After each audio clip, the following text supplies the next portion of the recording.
This meeting is being recorded.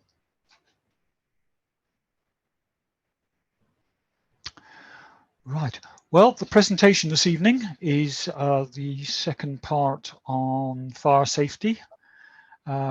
Basically, we had the what was going to happen a few months ago, and then now the legislation is enacted. It's an update on where we're going now. So it gives me great pleasure to welcome Colin Todd, who's going to present for us. You've got a resume there, and I think I'm right in saying that if you've done anything on fire safety, then the name of Colin Todd will be very familiar with you. I did Colin's course on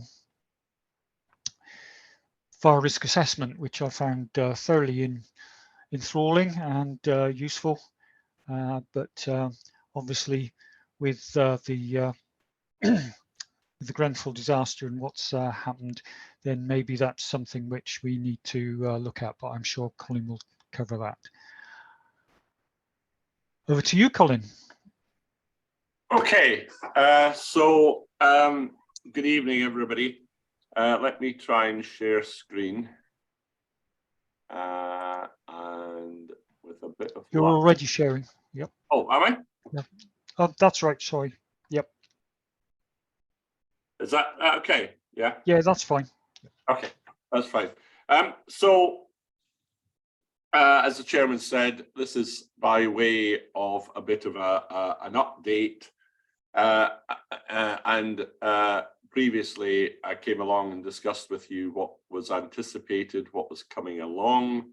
Now we're a bit clearer, although not 100% clear, on what's happening, and so this hopefully will keep you up to date. I don't know about those here, but we find in our own practice that over the past year or so, we've had to run to stand still in order to keep up to date. Particularly in the field of consultancy, I hardly need tell anyone here that you can't really be selling yesterday's information. So it's really important to keep up to date. So to that end, what we're going to do is talk about the Fire Safety Act 2021, the Fire Safety England Regulations 2022.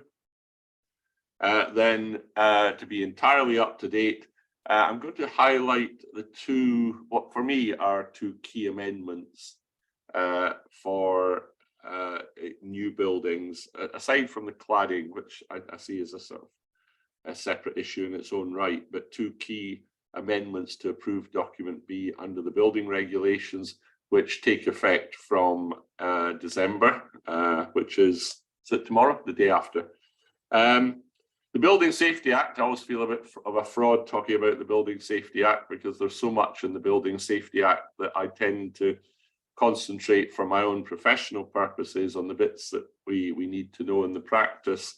And I tend to take the view that, well, it's not happened yet. It will happen, and we'll worry about a lot of it when it does happen, which will, when it does happen, it will be by means of statutory instruments. And it's been suggested that it will actually need 31 statutory instruments to bring the whole of the Act effectively into force. So I took the view, or have taken the view, that I'll worry about them as they happen. And then a word on what remains a very topical item, particularly topical for reasons that I'll come back to, still very contentious, arrangements for evacuation of disabled people from blocks of flats. Now, there's no contention, I don't think anyway, about evacuation of disabled people from non-domestic buildings. I think that's done and dusted, and we all accept the need for peeps and jeeps in places of work and places to which the public resort. So the issue that remains is what ought to happen in blocks of flats. So if we start off with the Fire Safety Act 2021, it received the Royal Assent on the 29th of April 2021, And in England, it came into force on the 16th of May 2022. Wales got it that much earlier. They got it on the 1st of October 2021. And in a way, it's, I was going to say there's not much to it. Perhaps it's better to say it's something and nothing, because it's one very big thing, and the rest of it is fairly mediocre and not very earth-shattering. So let's just have a look at what the Fire Safety Act actually does. What it does, just to remind you, because you probably heard this before, or you might even be very familiar with this, so I apologize if you're already steeped in this. It deals with just 3 issues, all relating to blocks of flats. So the first is that, well, perhaps more fundamentally, the Act is meant to clarify the Regulatory Reform Fire Safety Order 2005, which, following normal convention, I'll refer to hereafter as the Fire Safety Order. So it's meant to be a clarification of the Fire Safety Order to the effect that, falling within the scope of the Fire Safety Order, there are 3 things. Taking them in no particular order, the first one I want to talk about is the building structure. So it purports to be a clarification that the building structure falls within the scope of the Fire Safety Act, and the practical implications of that for those of us involved in fire safety consultancy and fire risk assessment is that the building structure, whatever that means, will need to fall within the scope of our fire risk assessments. Now, building structure to most of us means the elements that hold the building up, as it were. So the structural frame of the building, the beams, the columns that constitute the structure of the building, the structure of the building. But that's not what it means. And this is already causing confusion. Within the sector, we predicted this would cause confusion. It is already causing confusion. And perhaps I'll just dwell on that point for a moment or two. So the concern when the Act was still a bill was that this was going to imply that fire risk assessments, for example, would need to look at the fire resistance of the structure of the building, the fire resistance of walls, structural walls, load-bearing walls, columns, beams, etc. Or that somehow we would need to get involved in intrusive inspections to examine the structure of the building. Now, that I want to be really clear about this and stress this, and you'll just have to kind of trust me on this, because you won't read this within the Act itself, although you might get the implications from guidance. It absolutely doesn't mean what I've just said people might think it to mean. So the question arises, what's the government actually saying we need to look at in carrying out a fire risk assessment for a block of flats? And the answer is really very non-eventful, if you like. What it's trying to say is that when you do a fire risk assessment, you will need to carry out a largely visual inspection of compartmentation and the layout of the means of escape. And it's simply clarifying that. Well, I'm not sure that any of us needed clarification. So what does it mean to talk turkey in practice? It means that you'll want risers opened, and you'll want to poke about in risers and see if cables going into flats are fire stopped, for example. Now, I'm not sure that a competent fire risk assessor needed that clarified, but already people are taking these words literally. In fact, my son, who is fairly experienced in fire safety now, has his own career in fire safety, went to a seminar at which it was said, well, now you have to consider the building structure. You cannot have non-intrusive fire risk assessments. All fire risk assessments need to be intrusive. My poor son tried to say to them, no, I'm not sure that that's actually correct. And they said, oh yes. You can't have type 1 fire risk assessments anymore. All fire risk assessments need to be intrusive. And he didn't really like to say, well, actually, that's absolutely not the case.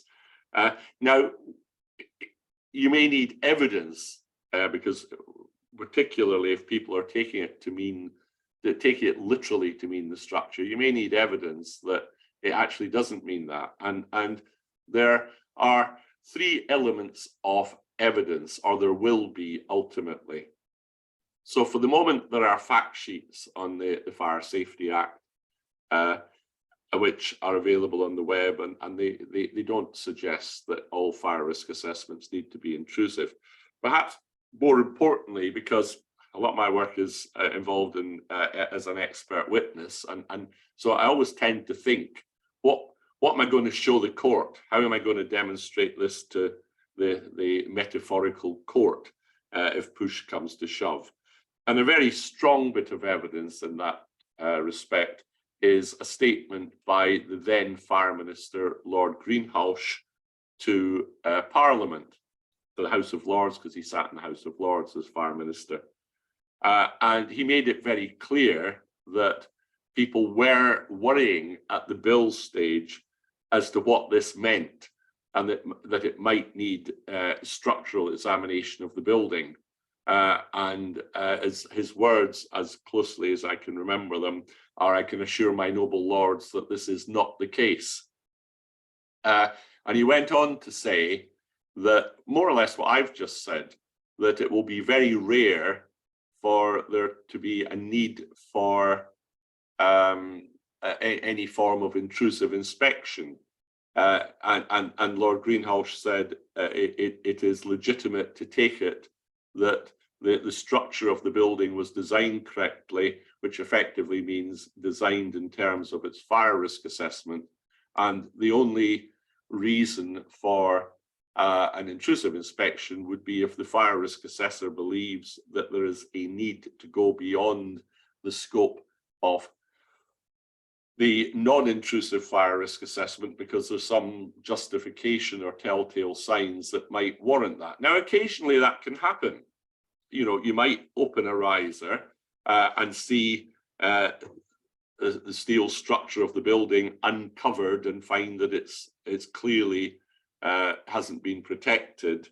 And then you might say, well, wait a minute, somebody needs to have a closer look at this. But in general, the intent of government, as espoused by Lord Greenhalgh himself when he was Fire Minister, is that this is simply clarifying that you need to look in the way that we traditionally have, if we were doing a proper fire risk assessment, look visually at compartmentation and means of escape.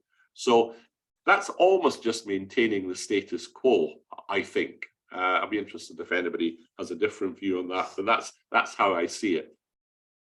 Then, even less contentious or less in need of clarification, the Act clarifies that flat entrance doors are within the scope of the fire safety order. To the extent we use the term common parts, then, if you like, they are clearly part of the common parts. Now, I was about to say, I don't know any fire risk assessor in the country who would not have accepted that. That's not quite true. I can think of one, but only one.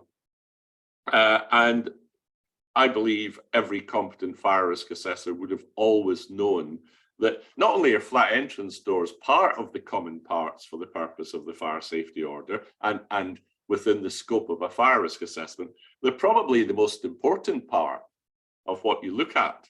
In fact, I used to say in the very early days of the fire safety order, if you're looking at a block of flats, 80% of what you are worried about is flat entrance doors, because fires are the most common place for a fire to occur is within a flat. And the flat entrance door is what lies between the fire and the common parts and the means of escape. So I don't see why there would have ever been any doubt that flat entrance doors were part of the fire safety order, but to the extent there was any doubt, there is none now. And then the biggie, of course, external walls, cladding and attachments are purportedly clarified as lying within the scope of the fire safety order. Now, that would be contrary to a significant view within the fire sector, and it would have major implications were it to be correct. For example, the Fire Industry Association have estimated that if external walls, cladding and attachments were always part of the fire safety order, and that would be the implications of clarifying the fire safety order, there would be about 450,000. That was the estimate of the FIA. There'd be 450,000 fire risk assessments that were not suitable and sufficient in terms of their scope.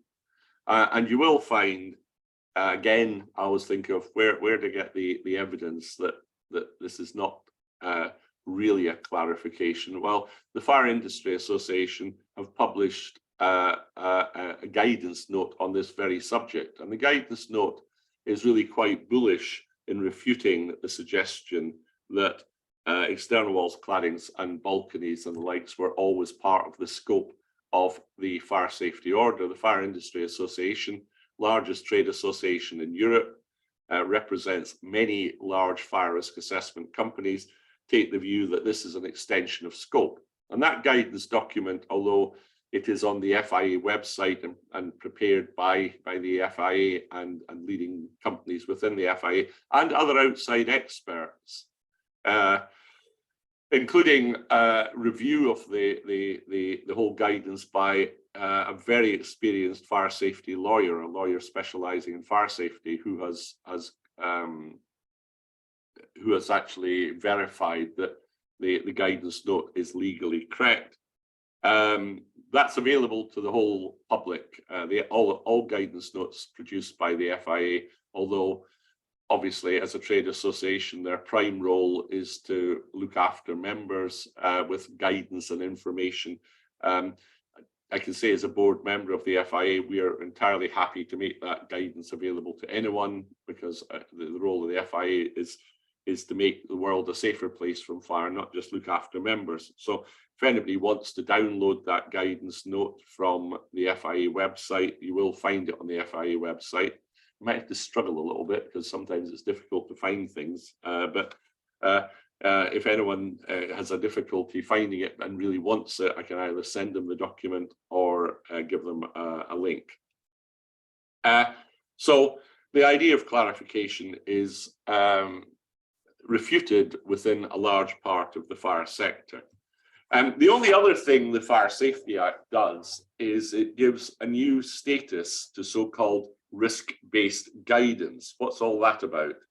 Well, now that, I mean, in a way it's water under the bridge as to whether external walls, etc., cladding were part of the fire safety order.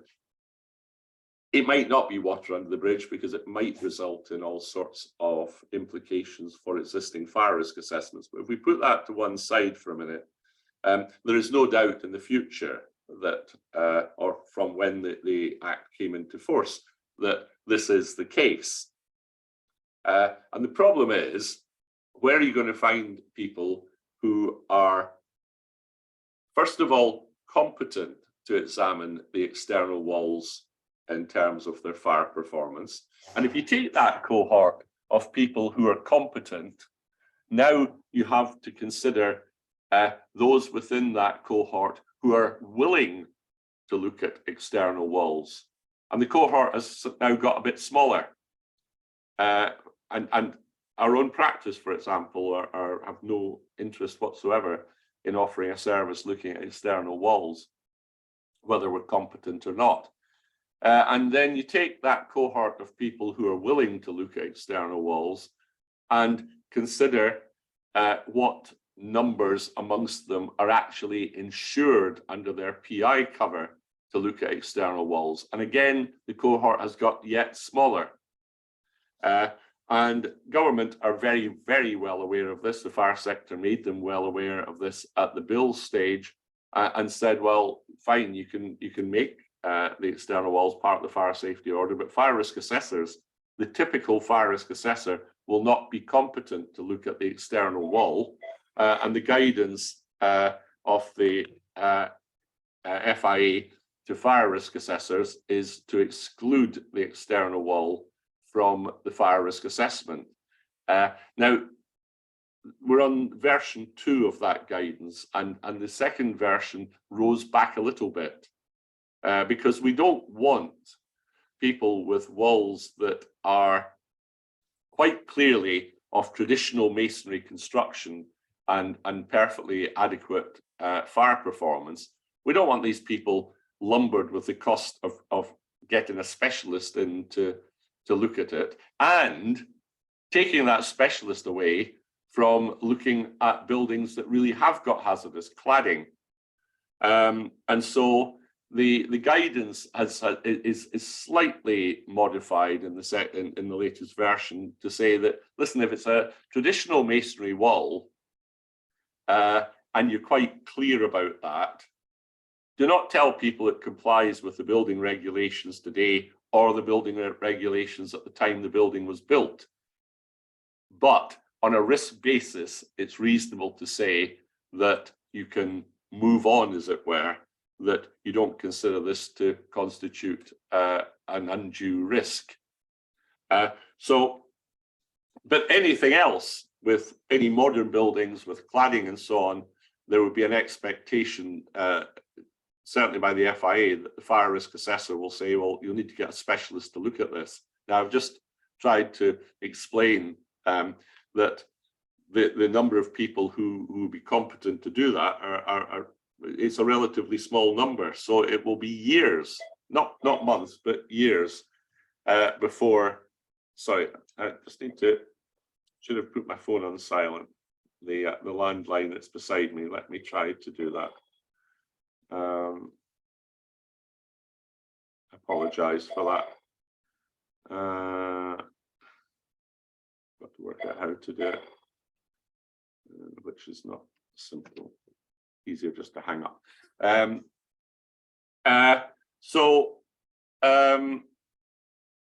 In recognition of the fact that people are going to have to queue up, as it were, to have their external walls looked at to comply with the amended fire safety order, there is a risk prioritization tool produced by the Home Office that allows you to prioritize any block of flats as to does it need one of these specialist surveys of the external wall immediately? How long can it wait? Can it wait a little bit? Can it wait till the next fire risk assessment, for example? And effectively, that is saying that, well, that the building may not comply with the fire safety order as amended, but you're making best endeavors by prioritizing the examination of the external wall. And what the risk-based guidance clause does within the Fire Safety Act is that if you can establish that you are following risk-based guidance, which would be this prioritization tool produced by the Home Office, then in any proceedings, that will tend to demonstrate compliance. Conversely, if you can't demonstrate that following risk-based guidance, then you may well be exposed to legal proceedings in criminal law. So that is a very funny situation. It's almost like the example I sometimes give to people. It's a bit like saying we want the tread on tires now to be 5 millimeters, not 3 millimeters, but we realize there's not enough tires to go round. So we'll do the Arctics first, and if you've got a Fiat 850, it can wait a little bit, albeit it is non-compliant. And if you have taken a decision following risk-based guidance that your Fiat 850 can wait, then that will tend to demonstrate that you have complied. Does that make sense to people, hopefully? So what this has resulted in is the need for what are now referred to as FRA-EWs, fire risk appraisals of external walls. And the national guidance on the subject, which is not legally, you're not legally obliged to follow, but the National Code of Practice published by BSI as a free download is PAS 9980. If you think this was very generous of BSI, it's because the government gave them a shed load of money to make it available as a free download. So PAS 9980 was drafted under contract to BSI by my practice in collaboration with a number of leading practices, so that it's not just our own particular thoughts. So put the two together, and that's really how people should progress the compliance with the amended fire safety order in relation to external walls. So that's the Fire Safety Act. If we move on now to the fire safety regulations, they were laid on the 18th of May 2022. They will come into effect on the 23rd of January 2023, and they deal with certain recommendations of the Grenfell Tower inquiry. Not all of the recommendations, and we'll talk about one recommendation in particular that has not yet been adopted by government, but they deal with quite a lot of the recommendations of the Phase 1 report of the Grenfell Tower inquiry. Now, if you want to know more about these and want a reference material to the Fire Safety England regulations, there are 10 fact sheets available on the government website, gov.uk. And these 10 fact sheets deal with, each one deals with a different aspect of the regulations. Very, very soon, by which I mean in the month of December, a guidance document will be produced and made available on the web for responsible persons. And it's written as a sort of layperson's guide that will walk them through the regulations in some detail. So that will be probably even more useful than the fact sheets. So let's look at what the regulations require. And this is all in relation to blocks of flats, because remember, this is post-Grenfell legislation implementing findings of the public inquiry. So the first requirement, which applies to all blocks of flats, not just high rise, all blocks of flats, is that fire instructions must be displayed in comprehensible form within the block. And the regulations actually tell you what the instructions must cover, which is nothing very onerous at all. It has to state what the evacuation strategy is, which is going to be stay put or simultaneous evacuation, how to report a fire, which really means dialing 999 or 112, and any other fire procedures that the freeholder wishes to dictate. So very straightforward, what you'd probably find in many blocks of flats already. Now that information must be provided to all new residents as soon as possible after they occupy, and then it should be refreshed every 12 months. Now that's quite an important point, the refreshing every 12 months, because you know, you move into a new flat and it's a bit like moving to a new job. You know, there's all sorts of things, it's all very exciting. There's all sorts of things to find out when you move into a new job. It's sometime as part of your induction training, someone says, oh, and if there's a fire, and you might as well switch off after that, because people know statistically there won't be a fire. It's a bit like when you fly, they tell you about if it lands on water, the life belt life jacket is under your seat. Now I fly all the time and I've no idea where this life jacket is exactly, or how on earth you get it out, because I'm fairly confident the plane won't land on water, particularly if I'm flying to Scotland, because at most it'll pass over the Solway Firth. I mean, when people statistically are aware that they're not likely to be involved in a fire, they're not wrong. And so You give people information, again, it's handbook or whatever. There'll be all sorts of interesting things for them to read. The fire procedures will not be uppermost in their mind. And so refreshing that information every 12 months is really important, and is really quite a significant benefit of this regulation. There's no requirement for the instructions to be translated, no explicit instructions, but remember, they must be in comprehensible form. So you might need to think about, can those to whom you're delivering this instruction, the written instruction, can they actually understand it? Fire doors. So again, for all blocks, we've got to give information to residents about their fire doors. That again, up to all new residents, and then refreshed every 12 months. And that, again, that information is very simple.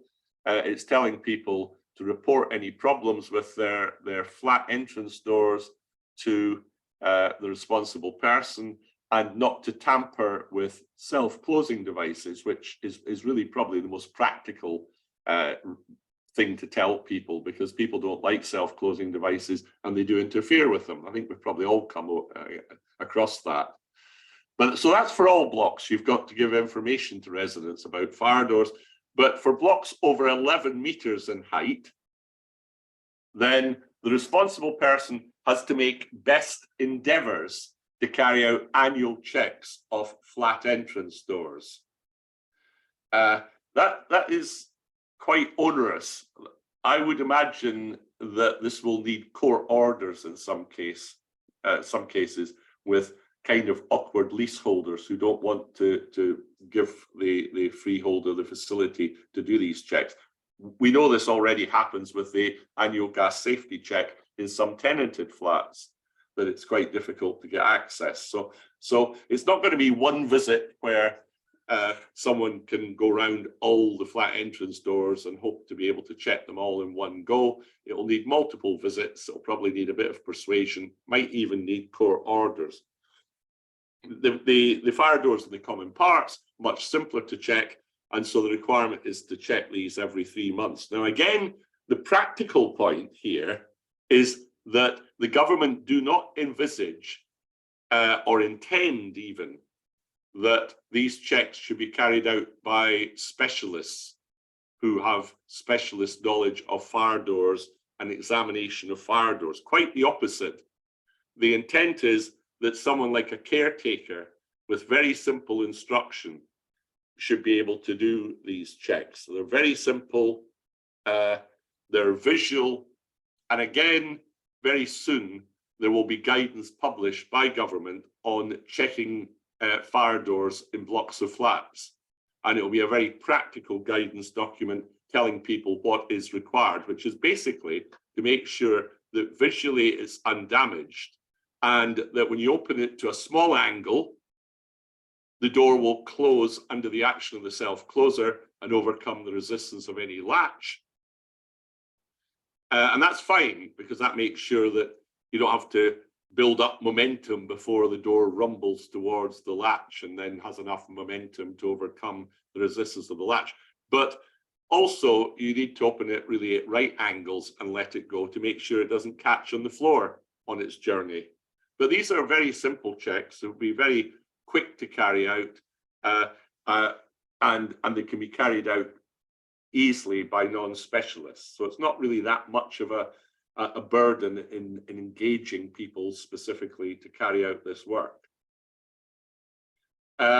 Secure information boxes. Now we're on to high-rise buildings. And a high-rise building is a building that is over 18 meters in height or has 7 stories or more.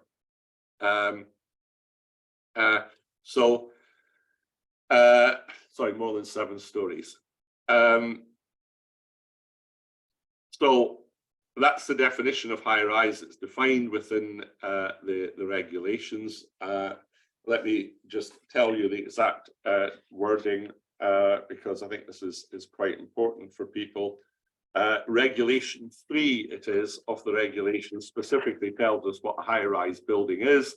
and it's got to be at least 18 meters above ground level or has at least 7 stories. So it's 7 stories or more, I should have said. It has at least 7 stories. So it has ground plus 6. People get very confused as the American stories and British stories. So once you get to 7 stories, so ground plus 6, then it's a high-rise building. And then there's guidance on how you actually determine, how you actually identify that it's high-rise. For example, any story which is below ground level is to be ignored. If you've got a mezzanine, then it's a story if it's at least 50% of the internal floor area of the largest story, and so on. So where there's some doubt, you will get an explanation of this in the guidance. But it's high-rise when we get to 18 meters or we get to 7 stories. So what do we need in high-rise, these high-rise blocks of flats? Well, first of all, a secure information box. And that's the term used. This is what many of us would have previously called a premises information box, but not necessarily that produced by, as a proprietary product by a well-known manufacturer. So the government have adopted the name secure information boxes. What do we have to do about secure information boxes? They've got to be readily accessible by the fire and rescue service. They have to be reasonably secure. Now that's open to interpretation, but what it doesn't mean is that it necessarily has the security level of a well-known proprietary type of premises information box. And then there has to be an annual check of the secure information boxes. Now, strictly, if you follow the regulations the way they're drafted, that annual check is to make sure that they're reasonably accessible and reasonably secure. And that's what the regulation actually says. But the intention really behind it is that you check the information in the box, but that the regulation doesn't actually say that. But it's obviously very sensible that there is a regular check, say annually, of the information in the box. What information has to be in the box? The name, address, and telephone number for the responsible person, the name and contact information for people in the UK who can access the building for the RP. So that will normally be managing agents, a single page building plan, plus plans of every floor. Now, if every floor is the same, it's all right to put just one plan of a typical floor. But then if they're all slightly different, you'll need plans of every floor. And these plans also have to be sent electronically to the fire and rescue service. And again, the regulations tell you what must be shown. There is no requirement for the the secure information box to have information about residents. The fact sheet on the regulations makes this clear. However, we know that perfectly reasonably, many RPs will want to put information about disabled residents within the secure information box. If you're doing that, then I would personally question whether reasonably secure is adequate, because if you're saying that Mrs. Smith on the 14th floor is bariatric and she will not be able to come to the door, she will need help to get out of bed, that information can be quite useful to criminals who want to burgle Mrs. Smith's flat. So I would suggest that if personal information about residents is being put in the secure information box, you really do want to make sure that that is a box that is very secure against unauthorized entry. But there is no requirement within the regulations for information about residents to be kept within the box. Design the materials of external walls. We're still only on high-rise, looking only at high-rise blocks. The RP must prepare a record of the design and materials from which the external walls are constructed, and must include information for the fire and rescue service about the level of risk identified in the fire risk assessment in respect of external walls. If there is a particular risk, then the record must also include any mitigation that has been taken, whether interim or permanent, to any measures to mitigate the risk. That information again must be sent electronically to the Fire and Rescue Service, and it must be revised when changes take place. Now, to make this easier for people, a template is being produced on which you can record this information. So the information can be recorded consistently by all RPs, and Fire and Rescue Services get a consistent format and presentation of this information. That template will almost certainly be attached as an appendix to the new guidance on the Fire Safety England regulations I referred to, which will come out in September. Lifts and essential firefighting equipment, still on high rise. Requirement every month to carry out a check of any lifts provided for use by the Fire and Rescue Service. Now, you probably know where that comes from. On the night of the Grenfell Tower fire, the firefighter switch didn't work, so the firefighters couldn't return the lift to ground level. So there was two problems. First of all, they couldn't get control of the lift. Secondly, people could still call the lift from various floors. So that check will have to include the firefighter switch, and that will have to be carried out every month. I would suggest that in practice, what you'd want to do is check that the firefighter's lift recalls the lift to the ground floor, point one. Point two, check that the controls within the car, it's now under car control. It can be controlled from the car by the firefighters.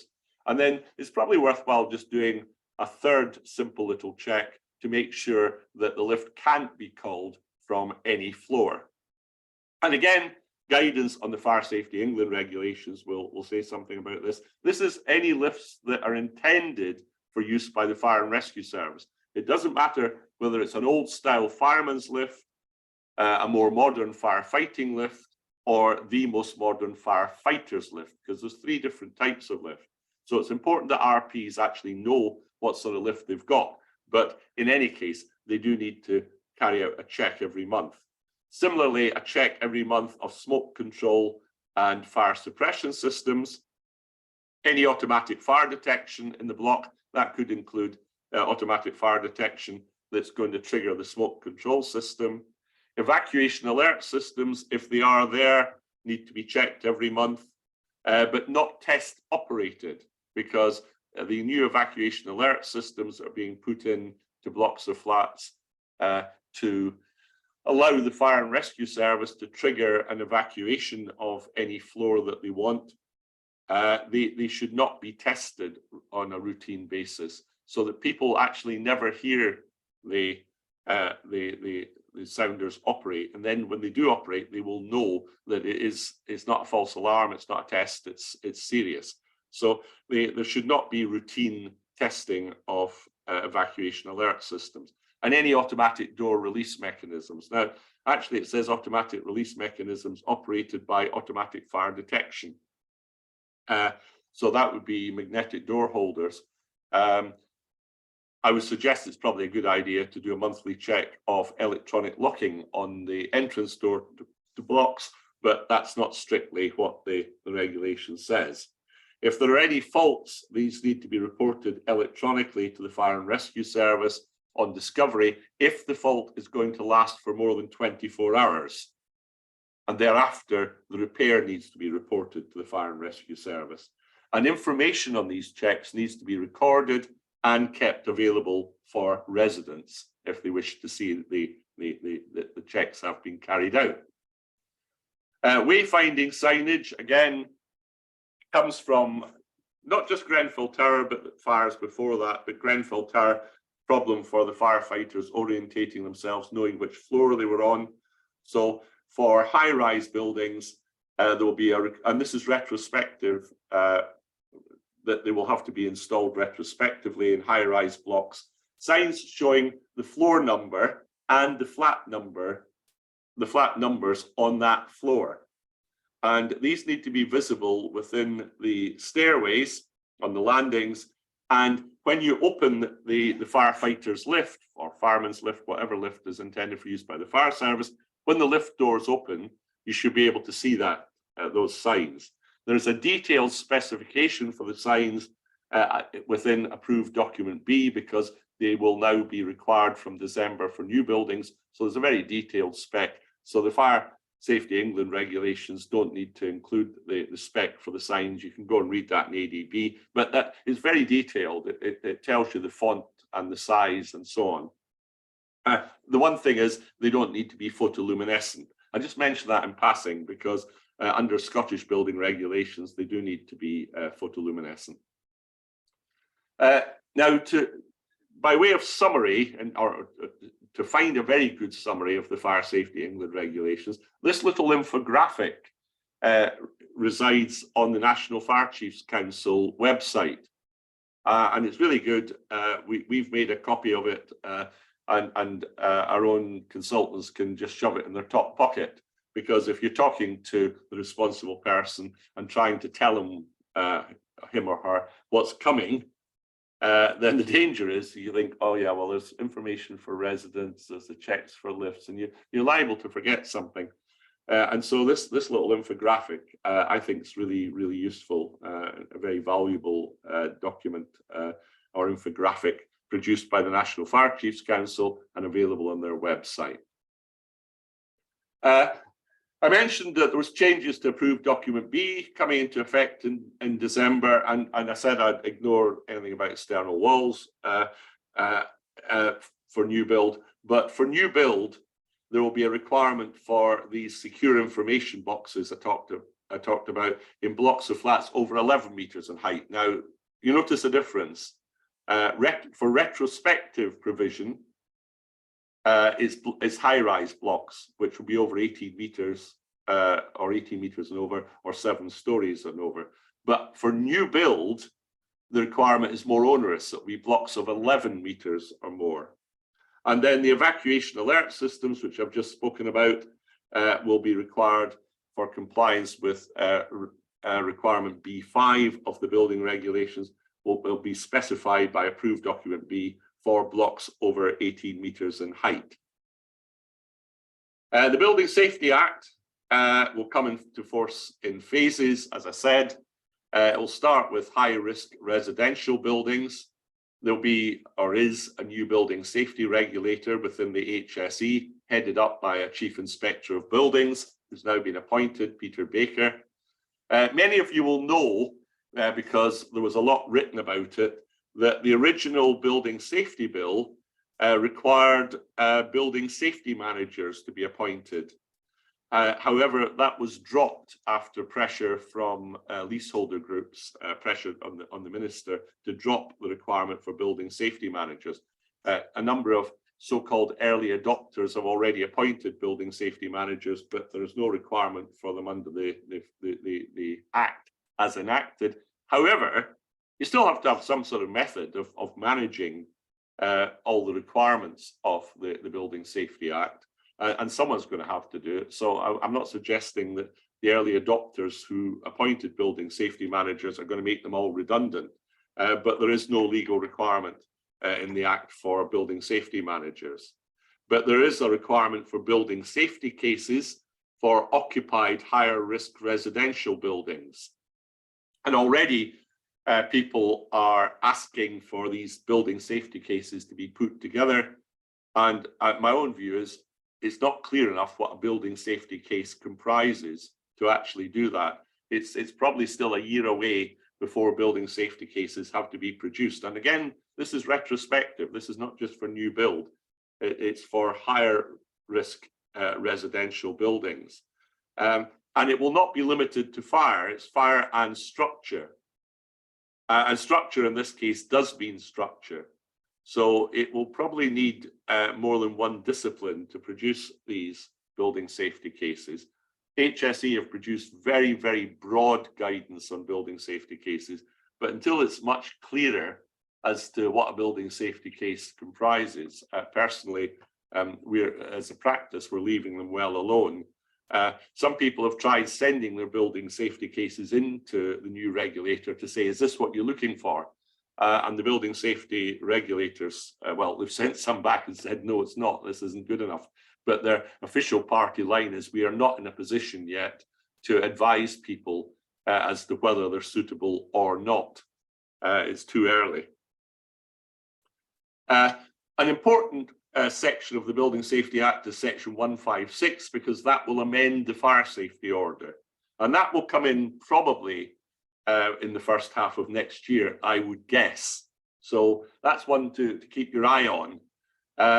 And it amends the fire safety order. You probably know the fire safety order at the moment only requires fire risk assessments to be documented if the company, the organization, not the site in question, but the organization employs 5 or more people. So it was to avoid unreasonable burdens on so-called micro firms. And you only had to require, sorry, you only had to record the significant findings if you did record anything. Well, that will change with the section 156 amendment, and all premises will need to have documented fire risk assessments, and all the findings will need to be documented, not just those that you regard as significant. I'm not sure that in itself is very significant, because if you're doing a really thorough fire risk assessment, you're documenting an awful lot of information that might well go beyond what was strictly significant findings. So I'm not sure that will change very much, but it will mean micro firms will need to record their fire risk assessment. There'll be a requirement for anyone appointed by the responsible person, this is for all buildings, to be competent. Now, competence is the big issue at the moment. No one is wholly agreed on what competence looks like, but we'll have to find out before section 156 can be brought into force. A number of us thought when we first saw this at a glance, they're going to require third-party certification of fire risk assessors. They'll have to be in a register or be approved in some way. That's not what it means at all. It simply means there is a requirement for competence, but how that is demonstrated or proven is up for grabs a bit at the moment. At the moment, again, if you have 5 people or more in a company, you have to record the fire safety arrangements. That 5 people or more bit will go, so there's no relaxation. All the fire safety arrangements will need to be recorded. For a very small newsagent shop, that's going to be 1 page. There'll be yet further information needing to be given to residents over and above those bits of information described in the Fire Safety England regulations, and the Building Safety Act goes into a long list of information that has to be given to residents when the fire safety order is amended. And something that managing agents are very keen on. We get lots of complaints from managing agents. We took over this building, but the previous managing agent never handed over much information that allows us to manage the building in accordance with fire safety legislation. Well, that will now be a requirement for fire safety information to be handed over to new RPs from outgoing RPs. And there's the list of additional information for residents. I'm watching the time, so I won't go through it in any detail. It's what's known as relevant fire safety matters. So risks to residents, the so-called preventive and protective measures, that's a good thing. So residents will have to be told about what the fire precautions are in the building. That's really good for them to understand that. The name of the RP, the person who carried out the fire risk assessment, people nominated to implement firefighting, if any, risks identified for the RP by others, anything else specified in further regulations, and a record of these relevant fire safety matters will have to be kept. Lastly, the PEEPS consultation. You know that there was a consultation by government that came out last summer, summer last year, on personal emergency evacuation plans for blocks of flats. This was to sort of try to implement the findings of the phase 1 report on Grenfell Tower, phase 1 inquiry. and the proposal that went out to consultation was we propose to introduce legislation that will require the responsible person to have a PEEP for any disabled person who identifies themselves.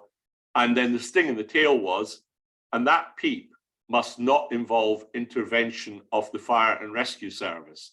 So this is not rescue by the fire and rescue service that we're talking about, but they didn't say what it actually was. Now, the majority of people who responded said, well, yeah, of course, there should be a legal requirement for PEEPs in blocks of flats.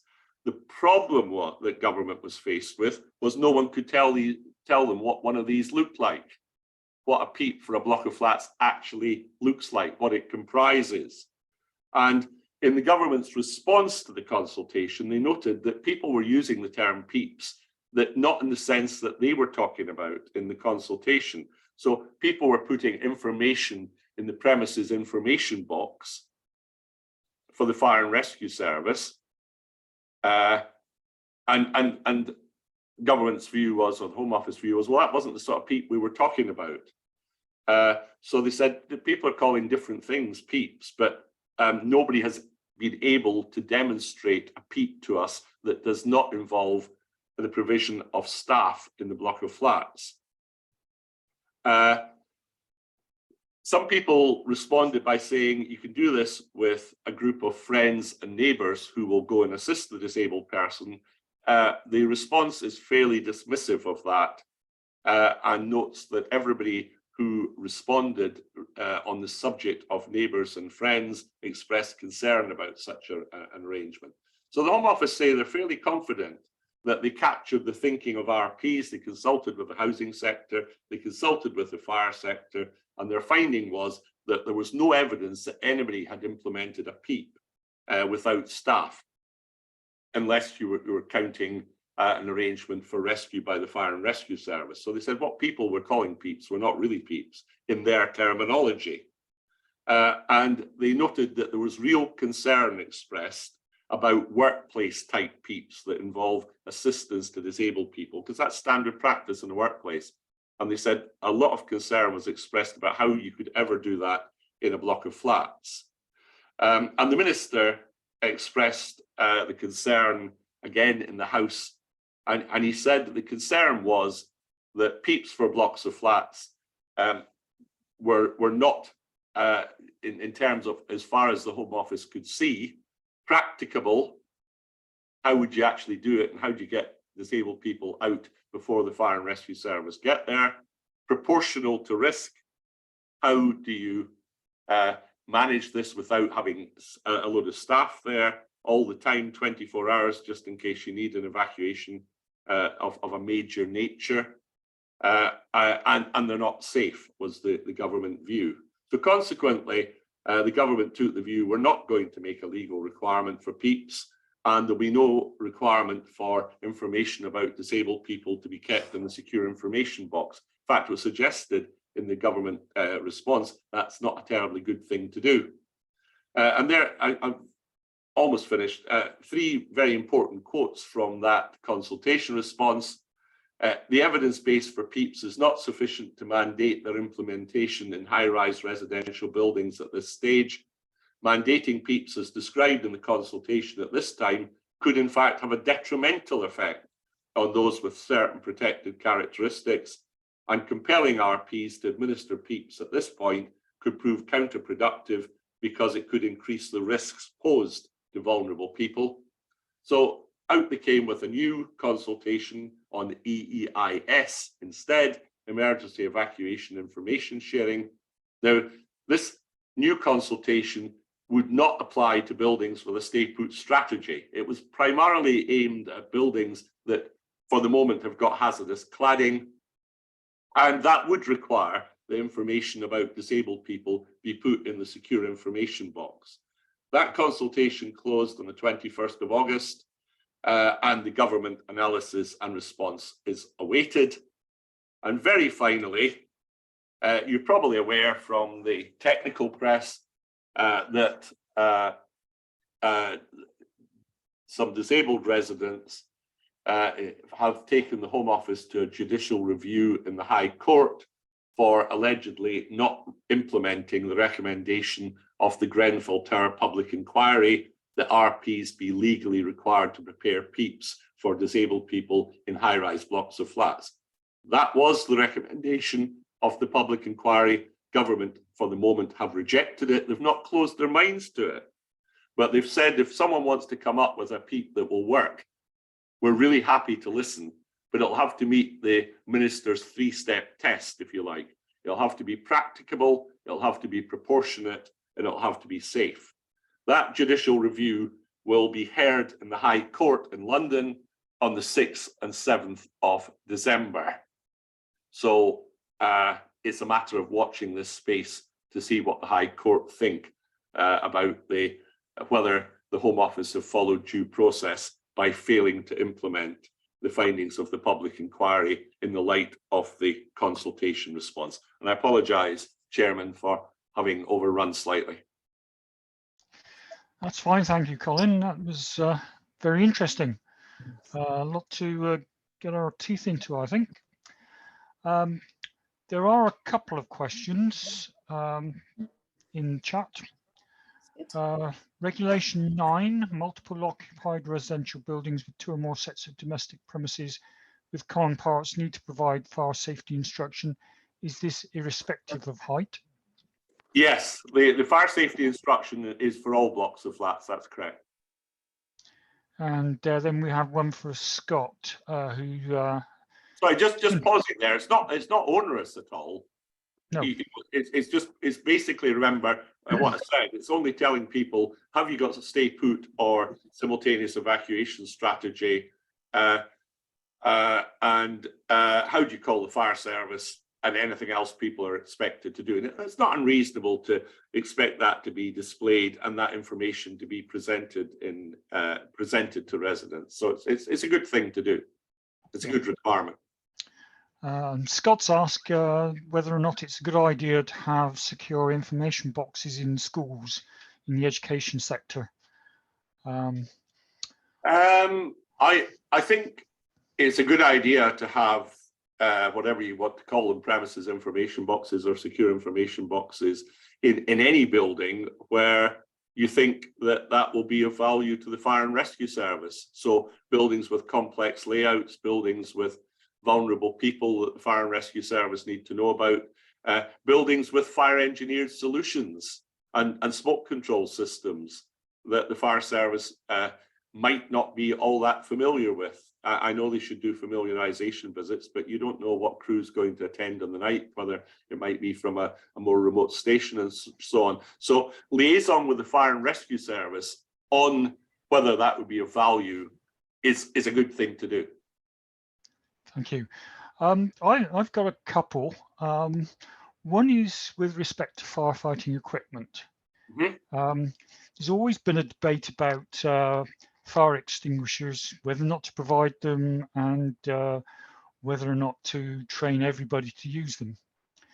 I'm retired now, but when I worked for a local authority, we had 17,000 employees, and the practicality of fire training was just an impossibility.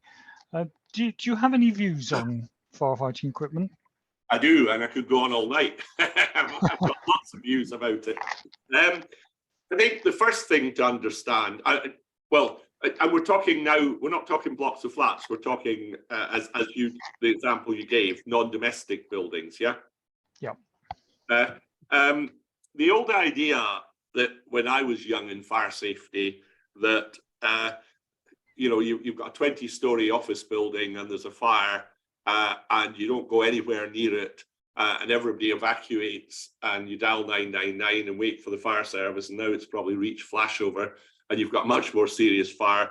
That's not great for your building, but of course legislation doesn't deal with property safety, it deals with life safety. It's not great for firefighters, and there is an expectation now that people will, at least a proportion of the staff in a building, will be competent to use the firefighting equipment provided. And you get that from Article 13 of the Fire Safety Order, which requires that firefighting equipment be provided. And I don't want to talk about health and safety in front of health and safety practitioners, because I wouldn't claim to be a health and safety practitioner, and health and safety frightens me because it's such a broad subject. but I mean, I think fire's broad, and then I look at health and safety and I think, my gosh. But it can't be great from a health and safety point of view to provide safety equipment that is you're legally obliged to provide, and then not train people in its use, because knowing that people may use it and then may become injured as a result through lack of training. But the fire safety order gives you a bit of flexibility and doesn't require you to train every member of staff. The requirement is to make sure that there's an adequate number of trained people to use the firefighting equipment. Now, my own personal view is you can do fire training for even for 17,000 people. So we might have a debate about that. But it's not, you're not training them to become professional firefighters. They should know what to do in the event of fire and so on. And as part of that, it's not that difficult to explain to them how to use a fire extinguisher. The level of skill required probably goes from, there's a broad spectrum. So let's say people in an office building don't tackle a fire with the fire extinguishers, they don't want to go near it, or they use the extinguisher but not very competently, and then so long as they know that if they're not making any impact on the fire, they get out. Is anyone likely to die? Almost certainly not, being absolutely honest about it. That's one end of a spectrum. Other end of the spectrum, the example I always give is a care home. Now, in a care home at night, there should be enough staff to evacuate your largest and most difficult subcompartment, most difficult in terms of the disability of people and how long it will take to move them. There should be enough people to evacuate that subcompartment of fire origin. Do you really want to put that to the test in the face of a growing fire? Probably not. It's probably not. It's probably best. I mean, I was about to say it's best you don't find out. In fact, you should have found out, because you should have tested it in fire drills. But the point is, the level of competence of someone in a care home, when there's only 3 on at night, they find a small fire. I would personally want that person to be more competent in the use of fire extinguishers than the person in the office building, because I know that if they don't deal with that fire, there is a fair chance that people will be put at serious risk. And all of life lies between these two extremes, really. Great, thank you.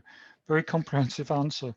The other thing that goes back to Grenfell Tower was that shortly after the fire, there was, I think, one of the politicians stood up and said that a lot of the fire doors on the entrance to flats had been changed.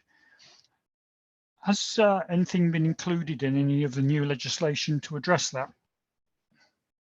So what we don't necessarily expect the caretaker to identify that a leaseholder has changed their flat entrance door. Personally, it's good practice if the caretaker knows the block, knows that all of these are, let's say, council doors, and oh, wait a minute, that door wasn't there before, and it's not the same pattern. It would be a very good idea for the caretaker to flag that up and have it checked with the leaseholder. Is this a fire door? And by the way, is it self-closing? Because you changed the door.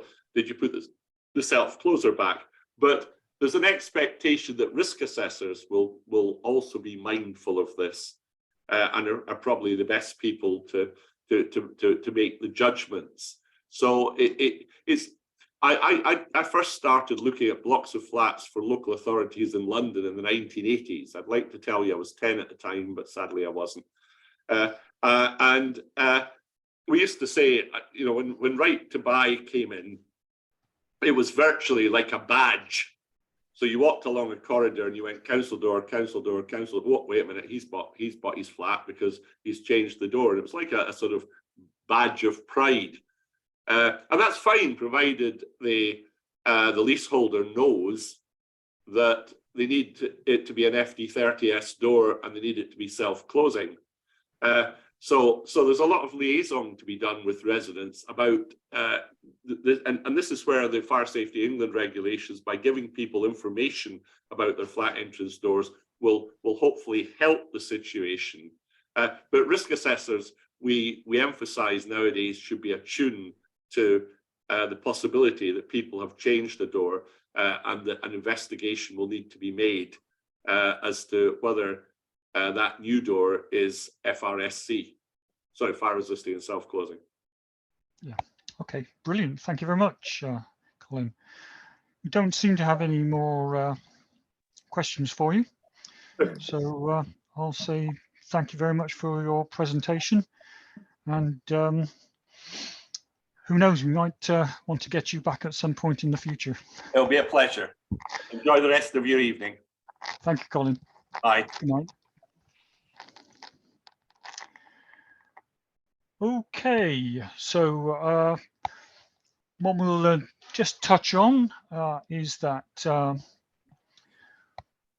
we have the new blueprint in operation from IOSH now, and the competency framework. So from today's talk, we're obviously looking at the technical side of risk management. So that's something that you could put a tick by when you're doing your blueprint. Next slide, please. Okay, our next presentation is next week, next Wednesday, I believe. And it's again dealing with fire, but this is the looking at what it's like to be an on-call firefighter. So if you can join us next week, then please do. And you can see there that the competencies is technical and incident management. Next slide. Next one, please. Right. We would like you to help us with our future presentations by completing the post-event feedback survey. If you have found the talk interesting, then please give us a thumbs up. And also there are some networking opportunities for you as well. And you can scan the QR codes there to take you to the various web pages. The next thing is that we do have a 2023 program, which is being filled in by Scott very competently. And you will see that in January and February, we have scheduled face-to-face meetings in Cheltenham, which is a new venue for us. But the February one is going to be presented by Lawrence Webb, who's the new president of IOSH. And we have Nathan Jones. What's he talking about, Scott? He's coming to talk to us about dust and RP and how you do Facebook tests. Great. Okay. Sorry, I got a bit confused with face-to-face. Yes, RPE. So that's obviously going to be a little bit of a practical session. Right. So I don't think there's anything else from us except to say thank you very much for attending this evening. And hopefully we'll see you at the next meeting. So take care and stay safe. Thank you. Thanks, everyone. Thank you.